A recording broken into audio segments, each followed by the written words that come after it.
All right, folks, we are back in studio. It is September 1st, 2024. I have a full update lined up for you guys and really looking forward to this one. I just got back from California on vacation with wifey, attending a nice, beautiful wedding in wine country.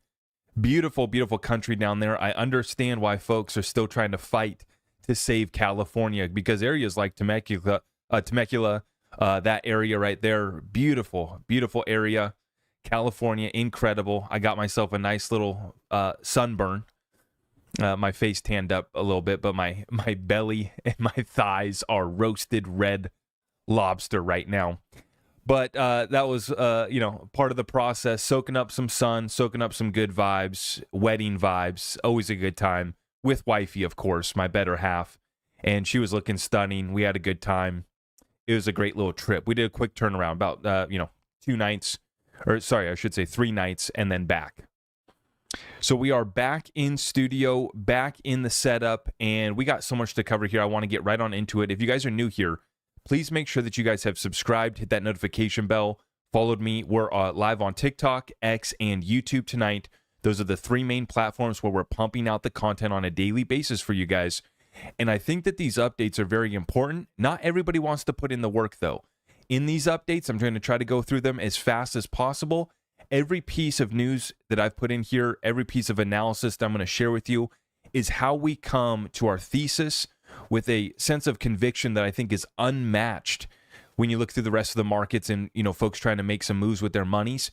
When we make moves with our monies, we have conviction, and it's based off of fundamental, technical, and a little bit of psychology, understanding the markets in a few different ways. And these assets, what they could potentially do. As I titled this live here tonight, Ripple. This is Ripple, not me. I'm not hyping up XRP. I'm not hyping up Ripple. I'm just reporting on the news. And they're talking about themselves. Ripple is talking about unlocking a $20 trillion use case. And that's going to be in their custody platform. And that's going to be with Medico. A huge acquisition that took place during a bear market when the rest of the space is trying to figure out what's going on. Ripple's still making acquisitions. XRP still positioned really well from a technical standpoint. It's right in the middle of that little wedge, that wedge that we've been trading in for so long. Will we ever break out? And this is what causes panic in the rest of the crypto space, is because they know they don't want to miss this move when it does come. When XRP does break out, it's one that you do not want to miss. And when you look at the company Ripple, this is not a little startup out of San Francisco. This is a company that very clearly said they want to put a dent in the universe. Greg Kidd, 10th person at Ripple, calling XRP an intergalactic currency. His words, not mine. Ripple's words, not mine, when they describe their simple goal of making XRP a world reserve currency. That's a reserve currency. That's right. This is liquid as a G10 currency. And then in today, we see that they've opened up a new little session that they're going to have on September 26th. I'm going to show you guys at the end of this episode, where they're going to be talking about their custody solution. And this is just one part of Ripple's business now. And they've acquired Medico. The next move that they made was Standard Custody and Trust Company. Now, Standard Trust Company, Standard Custody and Trust, they are the ones that have the New York license for custody, and this was signed off by the New York Department of Financial Services. This was the license that Ripple acquired. Medico was the technology. You combine them both together, Ripple has a green light to attack with a competitive advantage this $20 trillion use case that we're going to be talking about in tonight's live show. But like I said, this is a full update, so we're going to get started with the current events, what's happening here, and then we'll get into the markets a little bit later. Starting out with our economy here, I thought that George Gammon summed this up very well. Responding to Dollar General shares cratering 20% as the retailer cuts the outlook, blaming financially constrained consumers. So this came out last week. These are the headlines that mainstream media barely touches on. CNBC is one of the few that's actually starting to cover some of this stuff. And this is Dollar General talking about how their consumer is tapped out. This is the largest dollar store in the United States of America. George Gammon comments, the economy is completely bifurcated. If you own assets, you're doing well. If you don't own assets, you're living in the Great Depression 2.0. I agree with this 1,000%. And it's only going to be exacerbated by the next move with the Fed pivoting and turning back on the money printer. The question is, how much longer can the U.S. economy be propped up by asset prices? My answer, not long. Well, the problem is that countries around the world are moving away from our U.S. dollar. As we see right here, 126 nations are about to meet to discuss ditching the U.S. dollar. The BRICS meeting that's coming up here in October is going to be massive. We've still been waiting to see what solutions they have to offer. We've been talking about why XRP would be the best solution for BRICS.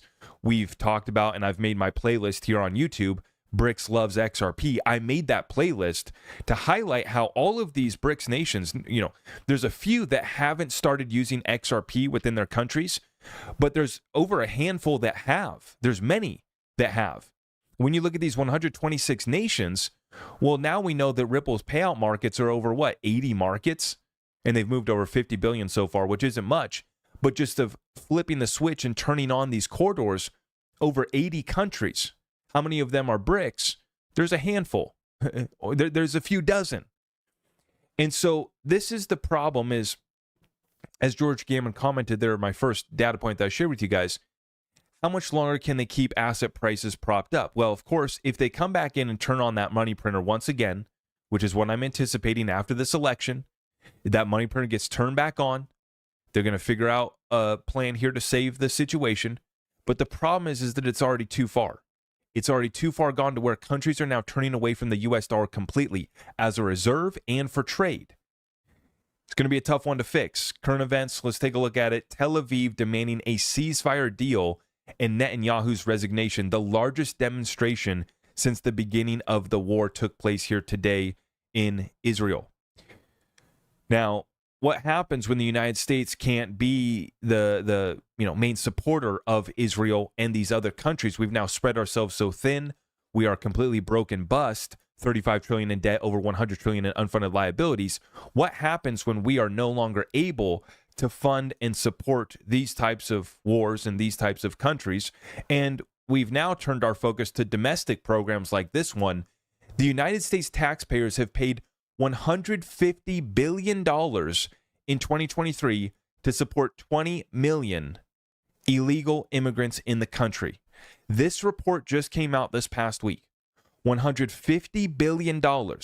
So we've sent over $100 billion to Ukraine. I don't know how much we've been sending to Israel. I don't know how much we've been sending out in foreign aid total, but we know it's a lot. And as far as domestic programs, where's $150 billion going in 2023? To supporting a program. I'll let you guys comment down below. I'm just reporting the news. Once again, I've been saying it doesn't matter what country you want to support, what program you want to support.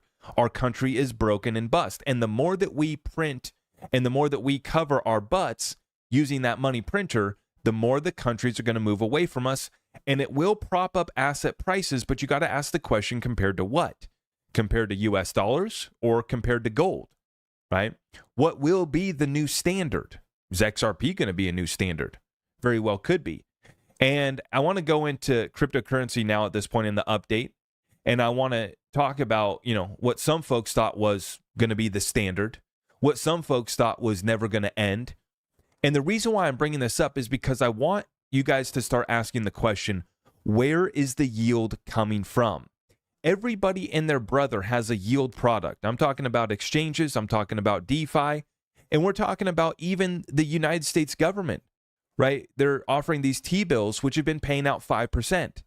So everybody's been able to be real smart, make good money, quote unquote, good money, because they're earning risk-free yield on their T-bills at 5%. Now, this is all great, fantastic, and we're all happy slappy about, we had $6 trillion in money market funds in cash, in money market funds, which are deployed through T-bills. And so you have trillions of dollars that's been parked here on the sidelines. Everybody's been happy to earn their 4.5% or 5%. And you're seeing PayPal offer their, yield. You're seeing, I just got a notice from my bank offering new CD programs. They're going to pay 5%, limited time offer. And so, like I've been saying, we've had the ability to get a yield, essentially risk-free, paying you out 5%. And I think that it's really set this standard now of everybody expecting 5%, which you should be. If you're, considering any investment, you should at least be at 5% to break even, because we can know that inflation's at 3-4% based off the CPI lie. If we double and round up, it's probably 10%. If we looked at the peak inflation that we achieved over the last couple years, that was 9% inflation, 9.1. And if we double that up, you're at 18, round up, you're at 20. Like I said, anything that matters, it was at 20% plus inflation. So for any investment opportunity, if you're not at 10, 20%, are you making any real yield? This is why I've been saying I'm not interested in doing that deal with the devil in the U.S. government for a 5% on my T-bill. Although it's relatively risk-free, they've been paying it out for now. The problem is that you're not making a real rate of return based on, and against inflation. Like I said, you got to ask the question, compared to what? Now, during the cheapest interest rates in 5,000 years, we had a participation trophy economy where everybody and their brother was making money in the stock market, real estate. Everybody had a deal. Everybody had a way to generate yield. And what I'm going to show you here next is Rand Nunar losing $134 million in 4 days. I wanted to bring this up as an example of not doing proper due diligence and letting greed get to your head and letting it blur your vision from conducting proper due diligence and asking, where is the yield coming from? Where is the utility? What is the problem being solved? As I titled this episode tonight, as we're going to talk about later, Ripple is set to unlock a $20 trillion use case. They're going to target a $20 trillion use case. What did Luna have? Well, Luna had a story, just like they all have a story, right? And you're going to listen to Rand Nunar explain how he thought this was the future of finance. And he let the greed get to him. He lost $134 million in 2 days. Listen to this example right here. We literally had so much money that we didn't know what to do with it. And we were making money like crazy. And then Luna. And when Luna collapsed, I had over 50% of my portfolio in Luna and Luna-related projects. Okay, so you can imagine that I had over 50% of my portfolio in Luna and Luna-related projects. On top of that, I genuinely at the time believed that Luna was going to change money. I had drank the Kool-Aid, and I'd broadcast to my community for months and months and months, and many of my community had followed me into Luna.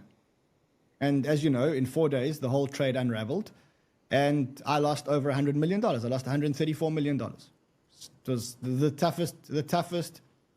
Cannot explain to you what it's like to lose that amount of money. Like, I just can't explain the feeling to you. Also, I was completely helpless. Completely helpless. Why? Because my Luna was staked, so there was no ways that I could have sold it. I couldn't have gone short because I couldn't, the volatility was too crazy. See, he had it all staked. He had it all staked, and that's why he couldn't get out. He couldn't move it. He couldn't short. The market was too volatile. But where was the yield coming from? This is what I'm saying. Everybody and their brother had a deal. Every crypto project had, some yield here. We're going to farm it. We're going to yield it. We're going to harvest it. There's all sorts of different terms for it. Where was it coming from? Nobody's looking into this, and they wonder why they get their bags absolutely cleaned out and wrecked. This is Rand Nunar, so-called smart guy. How'd the program work out? And the funding was absurd. My Luna got wiped out, but then the rest of my portfolio also got wiped out because Bitcoin dropped, all the altcoins went to shit, and I pretty much lost everything that I'd worked for the last 5 years to build. I pretty much lost it. It was dark. It was dark. And you know what the problem is? Not only did I feel dead inside, and I say I felt dead inside, I was alive, and I remember speaking to my kids, but not actually hearing what they said to me. I was alive, but I wasn't, I was so distracted, and I remember looking at my wife and looking at my kids and going, you had everything, and you fucked everything up. Like, you had everything. You had all the money in the world. You gave them, I could have given them anything. And in that time, we were in the middle of the carnage. Why were you taking more risk?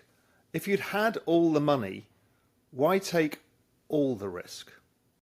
And if you're And if you're going to take that bet, why not conduct more due diligence on the counterparty risk exposure, right? To deploy hundreds of millions of dollars into Luna without truly understanding the counterparty risk, this is where he made the fatal mistake. Because greed. Because Luna was the future of finance. Because Luna because you wanted to be a billionaire as opposed to... Yes, but also, yes, it was about the money, but it wasn't only about the money. It was also because Luna was the future of finance. And I couldn't unbelieve it because I believed it. And I'll tell you, like 2 weeks before Luna went down, Scott Melker was on my show and I showed him my portfolio and he said to me, bro, de-risk from Luna. And I said, where should I put the money? Salana? I don't think Salana is going to be as good as Luna. He said, just put it into Bitcoin. And I was like, you're dreaming. Luna is much better than Bitcoin. So I like to share this example. It's an extreme one, but it goes to show you that you can be a fairly smart guy. You can have some capital to deploy, but if you let greed get ahead of you and you're looking at that, big shiny number, which for Time Wonderland was 80,000% return.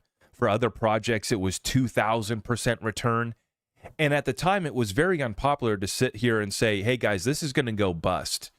And I'm not going to give you financial advice and tell you not to invest in it. I'm definitely not going to tell you to invest in it. I'm going to tell you to ask, where is the yield coming from? How can you generate 80,000% return? Now, at the time with Luna, they had, yields and different programs and different coins that, all sorts of different programs. It was one big Ponzi scheme is what it was. And you have to ask yourself, who are you exposing yourself to? This is why I've been saying that Ripple has a competitive advantage as far as being one of the most respected institutions to issue a US dollar stablecoin. If you're going to pick somebody that's going to expose you to US dollars and a derivative of the US dollar in the form of a stablecoin, do you want it to be Circle, which had $3 billion at Silvergate Bank that got exposed when that bank went bust? They got themselves into trouble there with $3 billion worth of exposure. Or do you want to, use an RLUSD that's issued by Ripple, a company that has 40 plus billion XRP? It's actually over, over 50 now, right? 40 billion in escrow about, and then over 50 billion total.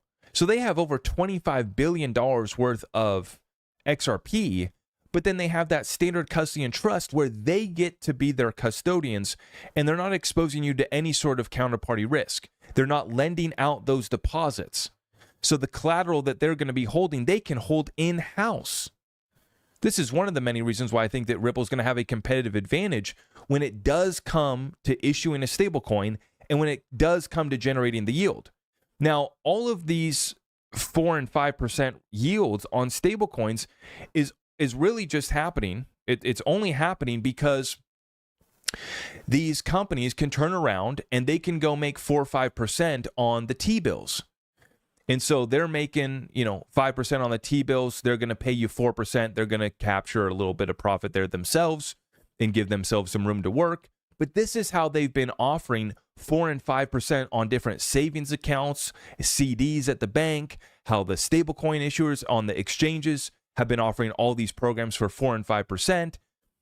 What happens, though, when the Fed pivots and that changes and we start to unwind more of this global margin call that I've been talking about?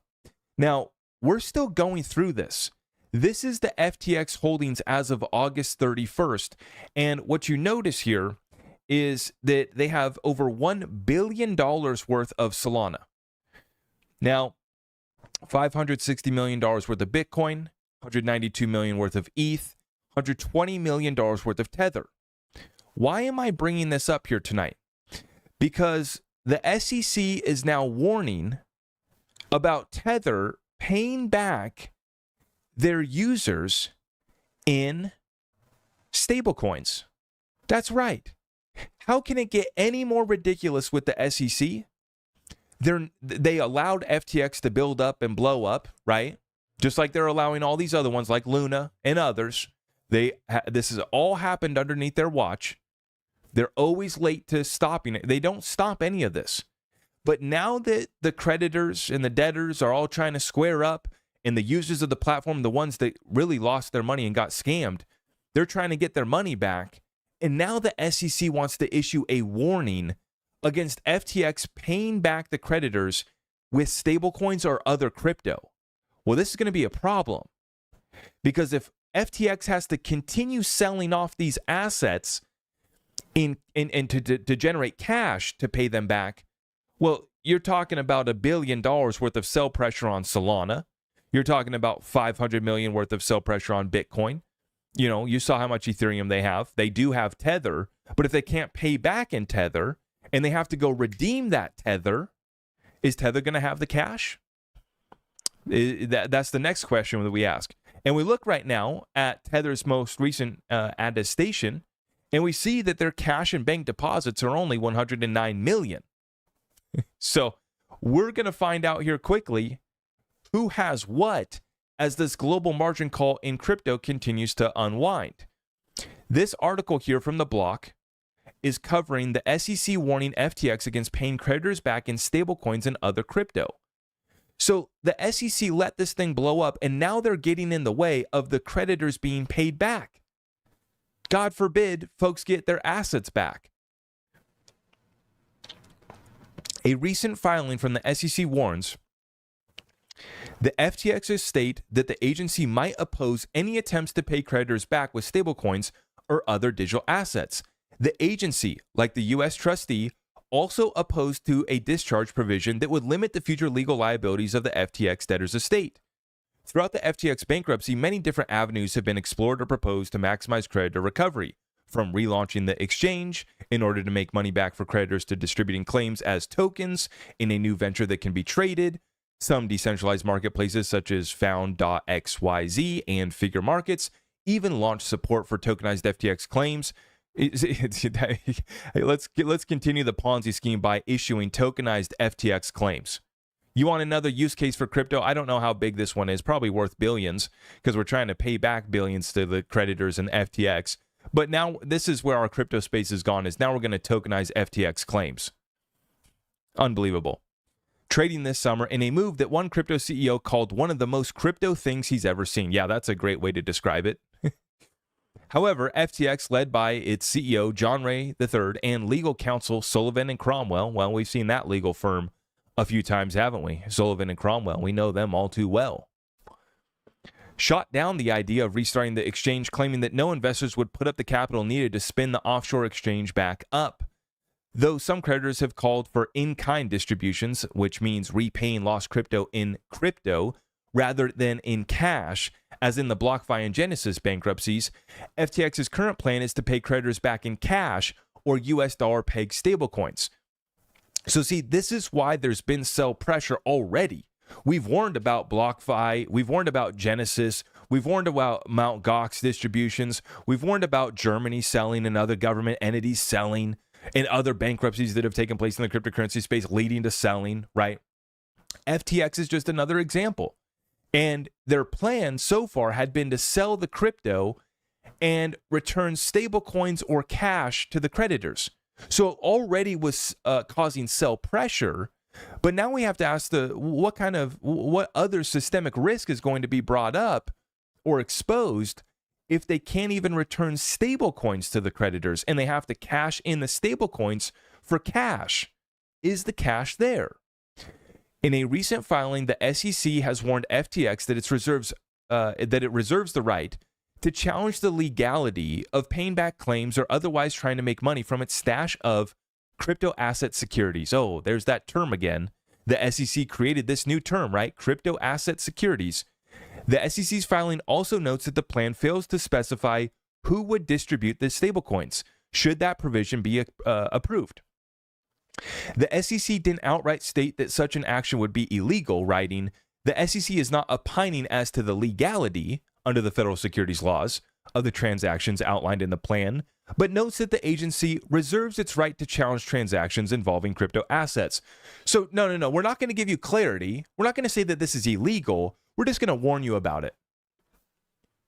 What are we doing? What the heck are we doing? We're not going to provide any clarity, but we're going to warn you against it. And what is this going to do? What are the ripple effects going to be if FTX cannot pay back their creditors in kind or even with stablecoins? Because stablecoins are crypto asset securities according to the SEC. NFTs and art are securities according to the SEC, serving up that Wells notice to OpenSea last week. Now, on that point, we did see, this is the chief legal officer of Ripple, Stuart Aderati, commenting. He says, fun fact, in 1976, the SEC ruled that art galleries, even when promoting and selling to buyers that had investment motives, didn't need to register with the SEC.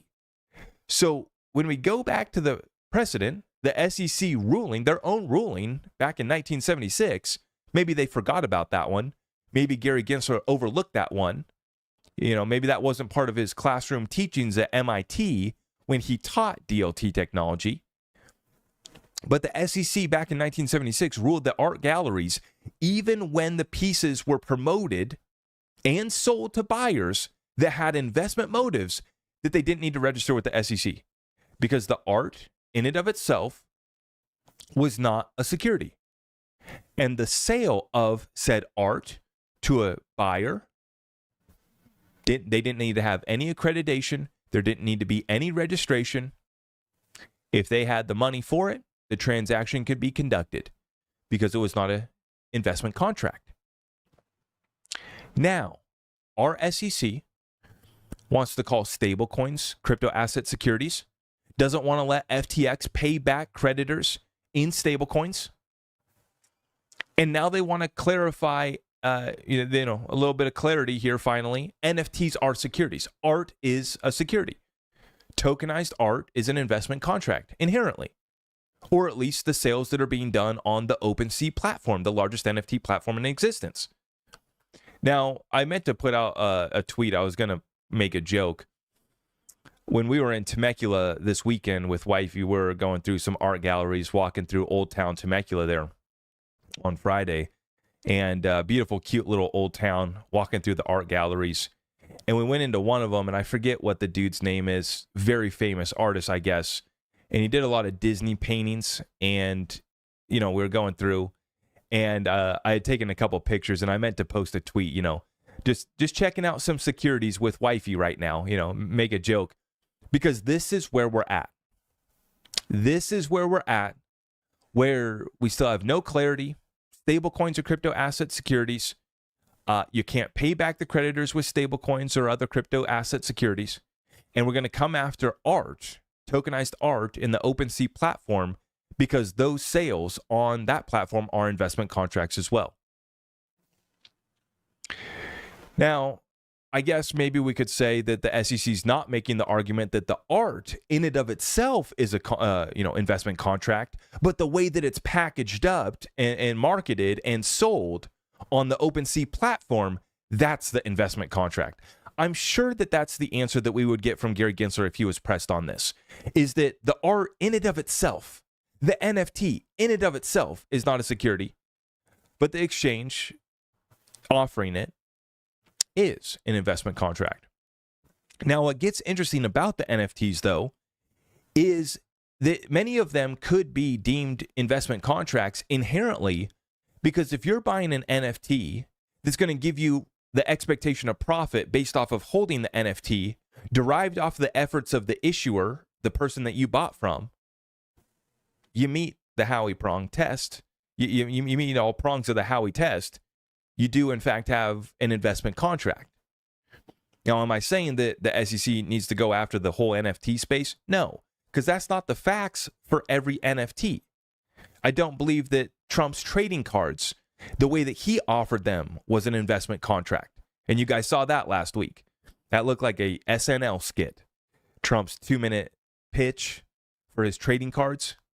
Absolutely hilarious. But the way that he offered them, what did you get? You got a piece of his suit. If you bought so many of them, you got a piece of his suit. What did you get? You got a digital trading card. There's no additional expectations of profits or anything other than you send Trump money, or whatever entity they set up to launch this trading card platform, right? It's a different LLC entity that they have it, that they're doing this offering under. Of course, this is not directly to Trump.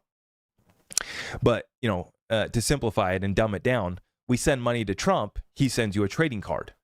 Nothing else is involved in that purchase and sale agreement. So is that an investment contract? No.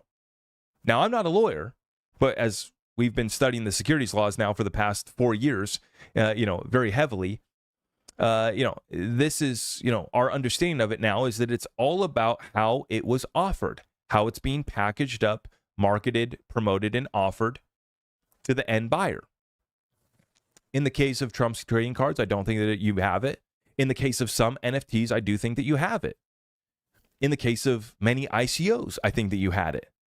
But, in the case of Luna, in the different yield programs that they were offering, you probably had it. Where was the SEC there? Long gone. Nowhere to be seen. Allowing all of these, the biggest Ponzi schemes and scams and investment contracts to go about freely, just like with Ethereum. And by the way, just wait for this XRP documentary. Just wait. This XRP documentary is not only going to tell the truth about XRP, it's going to be great for XRP. What it's going to expose with ETHgate and our community being vindicated 1,000%, Americans across this country being pissed off with the corruption of our regulatory bodies overseeing our capital markets in the form of the SEC specifically, Billy Boy Hinman. Yeah, we got some smoking gun evidence that's about to come out in this documentary that I just became privy of last week. Smoking gun evidence. And it's all going to be coming out. We were called crazy. We were told to sit down, shut up, stop talking about ETHgate. It's funny, the people, the ones that have been telling us and screaming and kicking the loudest about shutting up about ETHgate, it's because they had the most to hide. Oh boy. I cannot wait to show you guys this documentary. Tom Thumb coming through with a 20. Appreciate you, Tom. Thank you, brother. Does anybody remember laughter? Oh boy, we are getting a chuckle out of this one, Tom. We are getting a chuckle out of this one. Now, what's happening is the SEC is going after the rest of the space. The SEC is making their final moves before this party comes to an end. Because as I covered in yesterday's episode, what we're seeing right now out of the Trump campaign is that Trump says he will make the United States the crypto capital of the planet if elected president. This is after he's confirmed that he's going to fire Gary Gensler. This is after Operation Choke Point is about to get, reined back in. And what the SEC should be focusing on is the real fraudsters and the scams. Because this space, when we get our ducks in a row through through laws, through legislation passed by Congress, when we get our ducks in a row as far as legislation passed by Congress, and institutions can start to show up and really use this technology, as I titled this episode tonight, these institutions are trying to unlock trillion-dollar use cases. This is the announcement that we got from Ripple today. Check it out, folks. We have a live demo unlocking the $20 trillion digital asset market opportunity with Ripple Custody. This is going to be taking place September 26th, 10 a.m. to 11 a.m. BST. You have the opportunity to register now. Institutional adoption of digital assets is accelerating, with up to 10% of all assets expected to be tokenized on public and private blockchains by 2030. Are you ready to lead the way? Learn how Ripple Custody can help prepare your business and future-proof your financial infrastructure in the digital asset economy. Join our exclusive webinar and live demo to see how Ripple's mission-critical software infrastructure empowers financial institutions to gain a competitive edge with a single platform for safeguarding, managing, and engaging with digital assets, a one-stop shop. What to expect? Learn how Ripple Custody simplifies digital asset management, reduces costs, and enhances security. See real-world use case showcasing how institutions are leveraging Ripple Custody to drive operational efficiency. Experience a live demo of Ripple Custody in action. Whether you're already engaged in the digital asset space or you're looking to explore its potential, this webinar will provide insight into how Ripple Custody can help your institution thrive in the evolving digital economy. Don't miss this opportunity to stay ahead of the curve. Register now to secure your spot. Do you want a competitive advantage? Do you want to get ahead? Well, we got this product called Ripple Custody. We can secure your assets. We also have this asset called XRP that we're making into a reserve currency that's as liquid as a G10 currency with an XRP Ledger that's ready to move a lot of value. We can unlock tens of trillions of dollars that are going to be custodied, but we're also going to unlock tens of trillions of dollars of liquidity flow as well. The speakers for this session are going to be Cassie Craddock, Managing Director of UK and Europe at Ripple, Nicolas Tissier de Maleris, Lead Product Manager at Ripple, and Matthias Mecki, Client Solutions Senior Manager at Ripple. Sorry if I mispronounced those names. I see that Camo also came through with a super chat as well. Appreciate that, Camo. Appreciate you, Tom. Thank you, guys. Now, let's open this session up for Q&A as I make my final statements here tonight. And let's grab ourselves our adult beverage and let's take a sip of that and celebrate where we're at and what we're about to do. And let's also stay focused and locked in because it's going to get bumpy here over the next couple months.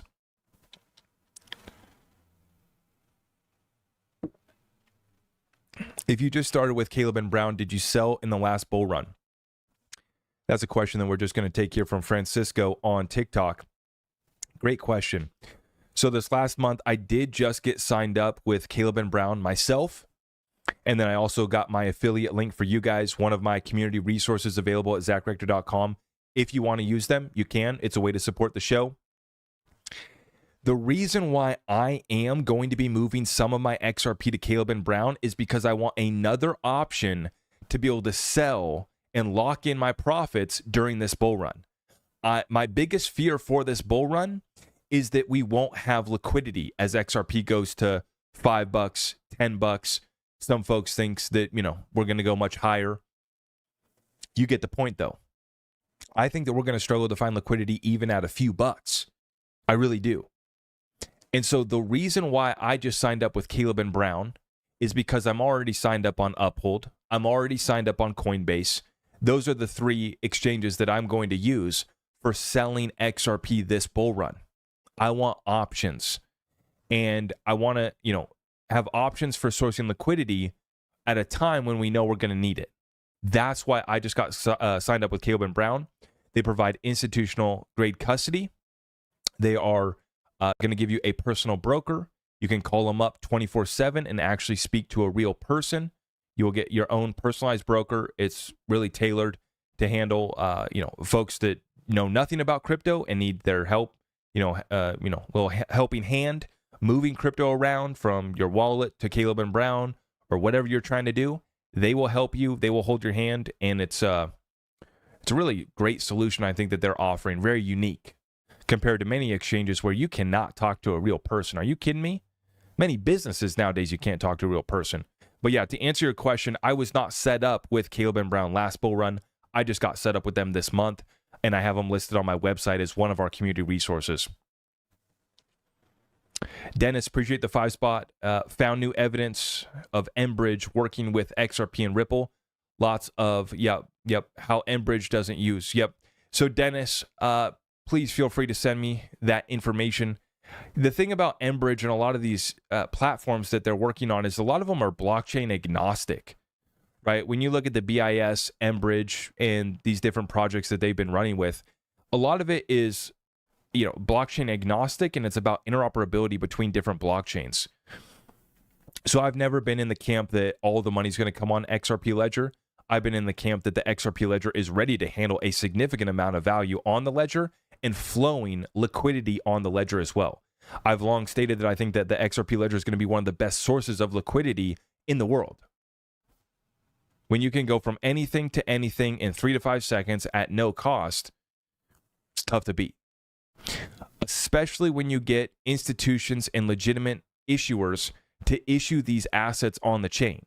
It's not just a matter of Joe Blow tokenizing real estate on the XRP Ledger, tokenizing equity, tokenizing gold on the XRP Ledger. We need issuers that we can trust. What Ripple's going to do is set the standard here. Please keep on dropping the comments and questions down below. Yeah. Embridge utilizes smart contracts and not available on XRP yet. Maybe it's a how. You know, I think that after we get these bridges start to get, kind of laid, we got to lay some bridges with the XRP Ledger. When you look, it's the hub and spoke model where the XRP Ledger is going to be the best source of liquidity. But when you need to do different types of smart contracts, you'll have the EVM sidechain, you'll have Flare, you have all these blockchains that are connected. You have Zahao, you have Evernode, you have many others, right? And as these all get tapped in through bridges, I think the other blockchains can be, siloed, blockchains for smart contracts, while the XRP Ledger, the primary use and utility and the best reason to use the XRP Ledger is going to be sourcing liquidity for, various types of, various forms of value, whether that's currency, whether that's commodity, whether that's tokenized real estate, equity, bonds, you name it. It's all going to get tokenized on these blockchains, but it's a matter of where are the legitimate issuers and institutions going to show up to tokenize assets on these chains. Franklin Templeton has already chosen Stellar, but they've also launched projects, and I think they're running validators on like 30 different blockchains.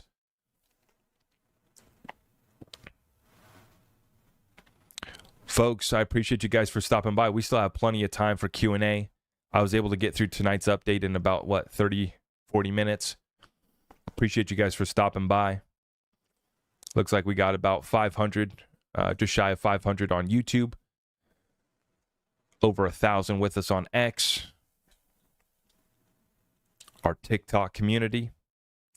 I've opened it up for Q&A, so please drop your comments and questions down below.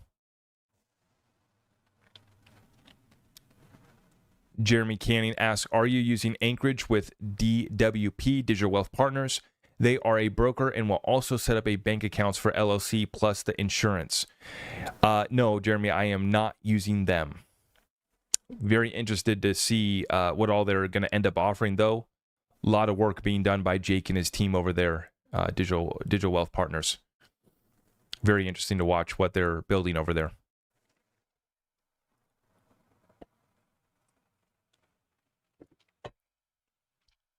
Yeah, if you guys haven't already, please make sure you guys like the video. Thank you, Noah, for mentioning that.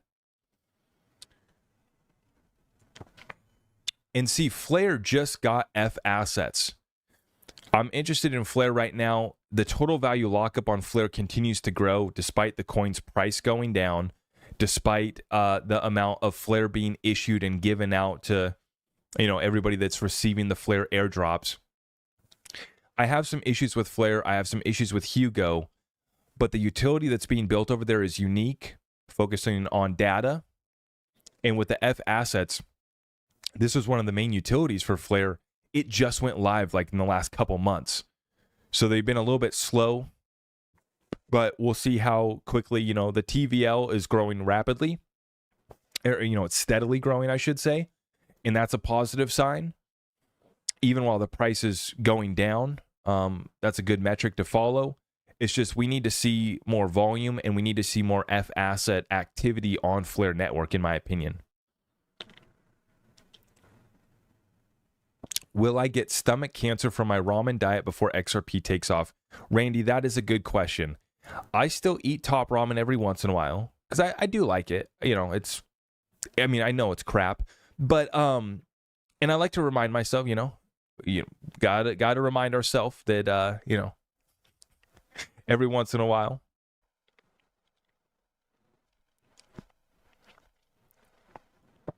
Now, when you look at Salana, that's a good thing that you mentioned that. When you mention, and I know, guys, I've never had good quality ramen either, too. I know a lot of people are like, yo, you gotta, there's some good ramen. I know, I've never had it. I've only had the top ramen and the cheapest of the cheap stuff. Salana. If you look at the volume right now on Salana, it's been falling off. So I think that the meme coin season's over for Salana. I think that it's peaked, and I think that it's falling off right now. And I would be worried about that environment over there, that ecosystem, because if the SEC continues to, Operation Choke Point and clamp down, and with the introduction of regulation, I think that a lot of that meme coin season activities, kind of be wrapping up, right? Everybody and their brother launching meme coins and, just launching tokens to pump and dump them. I think a lot of that's there'll always be some, it will continue. But the problem is that meme coin degenerate community has moved from one project to the next, and it's almost like Solana's peaked out.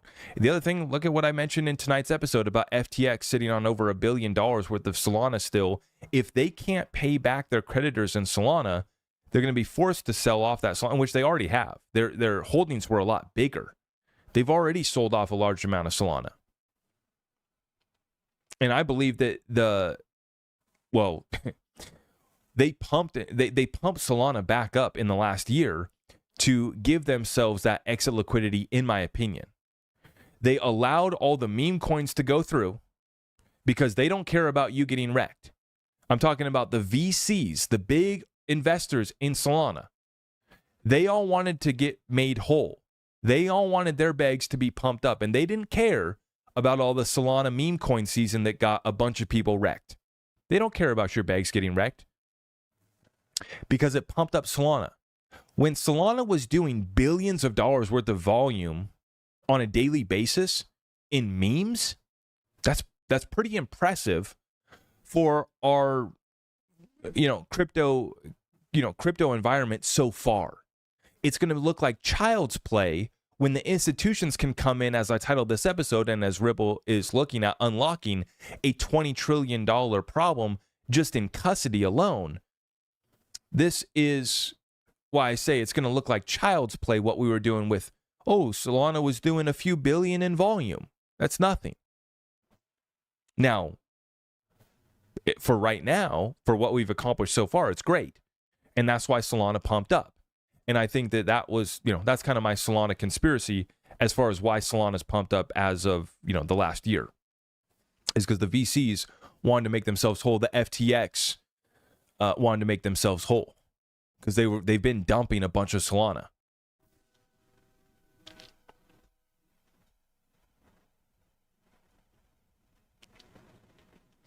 There probably will be no appeal, but we don't know for sure until it's over. Andy. So that's the next dates that we're going to be watching for, guys, is October 6th is the last day that the appeals window will close. If the SEC hasn't appealed, if Ripple hasn't appealed, it's done. Ripple will still pay their fine, and that can happen anytime here now. Anytime now, no matter what, Ripple has to pay that fine. Even if they appeal, they still have to pay the fine. $125 million cash is coming from out of Ripple's bank account. Now, a lot of people are worried, are they going to dump XRP to do so? The chief legal officer of Ripple, Stuart Adelradi, has already commented on this, saying that they already have the cash on hand. So Ripple does not need to sell XRP to be able to pay that SEC fine. So if you see anybody who's trying to hype it up, like, hey, just today, the first of every month, we had the escrow release.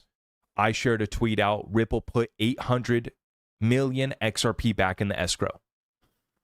Now, this is what they've consistently been doing. This is nothing new. This is the same pace at which Ripple has been putting the XRP back in escrow. Nothing new. But the reason why I put it out is because folks are starting to get excited and they're thinking, Ripple, we've seen Ripple move a couple 100 million XRP just a few days ago, even. And folks were starting to think, okay, this might be them paying back the settlement. Not necessarily. Now, will Ripple sell off some XRP to pay, to generate some more cash? They very well could. I'm not going to say that they couldn't or that they won't. They definitely can, and maybe they will. But we know Brad said that they have over $1 billion on their balance sheet That was before they bought Medico and Standard Custody and Trust. Those were 200, those acquisitions were worth a few $100 million. And Standard Custody wasn't that much, but Medico was. And so we don't know how much cash they're sitting on right now to be exact, but Stuart is already saying that they have 125 millions, no problem. So, B. Sherbin, Canadian, Fitty, appreciate you, my friend. Some funny money for Mr. Zach from your brother in Edmonton, Alberta. I just broke into the top 2%. You talking about 2% XRP bag holders? My man. Let's go. That's a big move. This is what I've done as well. Is I've kept on climbing the ranks, growing that bag. And that's why my XRP exit strategy has changed. And this week I'm finalizing it, and I'm going to be releasing that for my Patreon and my Discord community exclusively, is my updated XRP exit strategy. I'm not going to share it publicly because I don't want things to get misconstrued. And I really just don't like publicizing it too much. But I'm going to drop an updated XRP exit strategy for the Patreon and Discord community later this week. Life changes, circumstances change. And in this case, my bag of XRP has been able to grow since, we first started stacking this thing over 6 years ago in 2018. Talk about the QFS. The QFS, quantum computers, it's real. We have a financial system. Okay, it's very simple. We have a financial system. We have quantum computers. Quantum computers they're still working out the kinks, right? See, I'm not a techie, so I just simplify and I dumb these things down. We have a financial system that needs to be updated. We have quantum computers that are way better than what we are working with today, right? As that technology finalizes, the validators that confirm these blockchains, these distributed ledger technology, these ledgers, as these ledgers get settled on quantum computers, you have yourself a quantum financial system. Now, in a quantum financial system, what happens is that everything just moves a lot faster.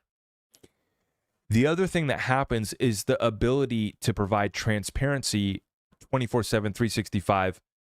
We can see what everybody has. This is what gets exciting for me, is we get to start to see who has what.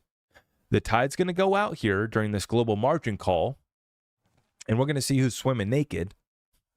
And it's going to be ugly. There's going to be some things that you ain't going to want to see, that you ain't going to want to have to go through, but we're going through it. It's a global margin call. The spark that started it here as of late was the Japan carry trade unwind on August 5th. Speaking of that, I'm going to have one of the most well-known experts on the Japan carry trade and markets, Michael Gayad, is going to be coming on my show on Tuesday. You're not going to want to miss this one. I'm super excited. We got Michael coming on for an interview on Tuesday, and I'm going to be following that up. We're going to be having our good friend Lynette Zhang back on Wednesday. Back-to-back fire interviews. And right now I'm working on maybe lining up a couple other ones this week. So make sure you guys have hit that subscription and make sure you guys have hit that notification bell so you don't miss any of our updates. But this global margin call, Japan carry trade unwind, is just part of that. And so we're about to see who has what. And then we're about to reset, restructure, and revalue. And we will be moving towards that QFS. Now, it's going to take some time. What's been interesting to me is that we've already heard David Schwartz talk about how they've been working on making the XRP Ledger quantum resistant. He said that a few years ago. That gets interesting to me. The other thing that gets interesting to me is that the XRP Ledger already, quote unquote, mined. We already mined our supply of XRP. So when it comes to validating new transactions and issuing new Bitcoin, the threat of quantum computers and what that could do gets interesting, right? Whereas when we look at XRP and the XRP Ledger, there is no threat because, as far as capturing all of the supply or doing a 51% attack, now you could do an 81% attack for XRP Ledger, right? Because you need an 80% consensus, not a 51% like in proof of work. In the XRP Ledger, you need 81%. And so it's going to take a lot more. But the other thing, too, is that we know that they've already been working on making the XRP Ledger quantum resistant. I think that it's a ways out still. I think that the quantum technology is mostly happening and being developed on a military basis, I guess. But we are seeing IBM and others, they're working on their quantum computers publicly. China's already been touting quantum computers. And so I think that a lot of you got to watch out, because there's a lot of scammers around the quantum financial system. A lot of folks that are saying, hey, you need to have a QFS wallet. No, you don't. There is no QFS wallet. There's no QFS wallet.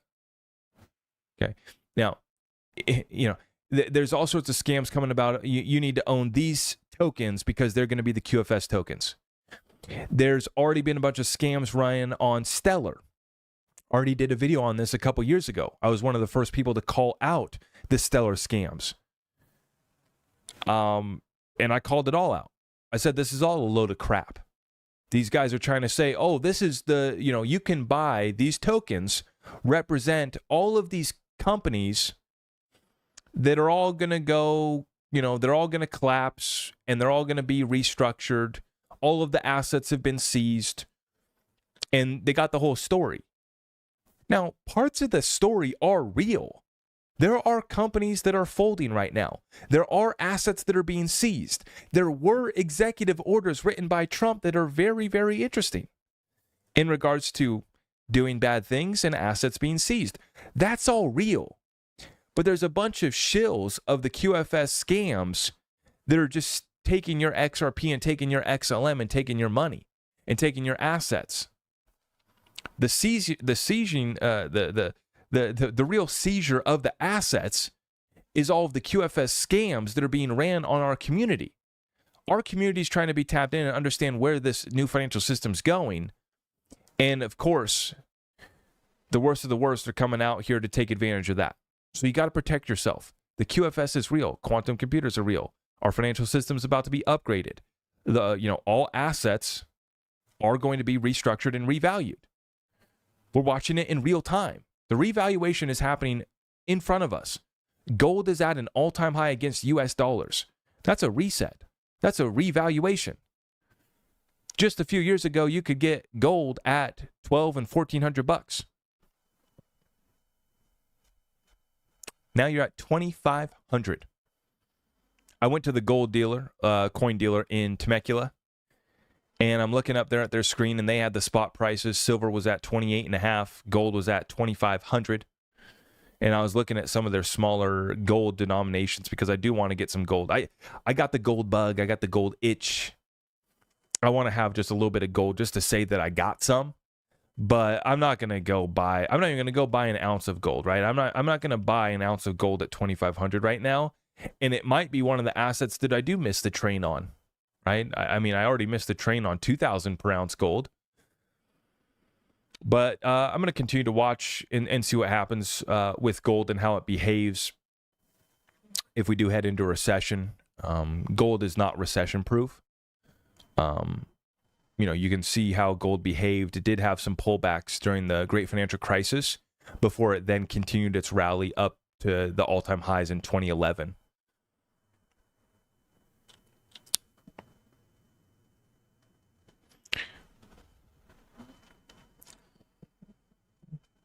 Any other questions, comments? I'm about to wrap up the session, guys. Everything can be found at ZachRector.com. By the way, if you already are in the Patreon Discord community, my apologies. This yesterday's Saturday weekly call, I had a 2-hour chat with the group yesterday, but I wasn't able to record it. I was in the middle of trying to get the laptop up and running, and I was having issues, so I wasn't able to record yesterday's Discord weekly call. My apologies. But if you were there, it was a great conversation for 2 hours. My apologies. We're back home now, back in studio, so no issues on the upcoming week. But I just wanted to make that announcement. But if you guys are looking to get tapped in, everything's at ZachRector.com. Milton says, Zach, do some people even know how early we are into crypto? XRP will absolutely moon, and Gary Gensler will absolutely be hearing you're fired soon. Yeah, it's coming. That's why I'm so excited. I'm so excited. It's going to be bumpy, but on the other side of this, I am so excited. That money printer is going to get turned back on, and those that own the assets, that revaluation is going to suit you well. You don't need a QFS wallet to see your gold go to new all-time highs. You don't need a QFS wallet to see XRP go to new all-time highs. You don't need a QFS wallet to partake in the greatest transfer of wealth in world history. Watch out for the scammers out there. Okay. Why is Ripple locking XRP back in escrow? The XRP that they're not putting to use, they're locking back in escrow. And this is being a responsible custodian of the new world reserve currency is how I see it, right? They're giving us predictability. Every month, they're unlocking a couple 100 million XRP because they're putting it to use exclusively in on-demand liquidity and other utilities that their institutional partners want XRP for. Ripple is also buying back a lot of XRP as well. They're buying back XRP. They're buying back their own stock. They're putting a bunch of XRP back in escrow, which would lead one to believe that maybe they think that the future value of XRP might be higher than today's price of XRP. I think that that would be one assumption one could make. All right, guys. I am going to wrap up this session here, though. I do appreciate everybody that stopped by tonight, all of the super chats, all the love. If you guys haven't already, please make sure you guys like this video on the way out. Really does help me out. We'll be back on our regular schedule back here in the studio. So thank you so much for having some patience with me while I was on a quick trip. Got into California, got out. We're safely back here. I'm breathing fresh air. Still dealing with some silly stuff here on the woke West Coast, but you guys already know that deal. If you appreciate what we do, you guys know what to do. On the way out, make sure you guys have hit that notification bell. Important interviews coming up this week. I can't wait to share them with you guys. Everything's at ZachRector.com. God bless all of you guys. Thank you so much.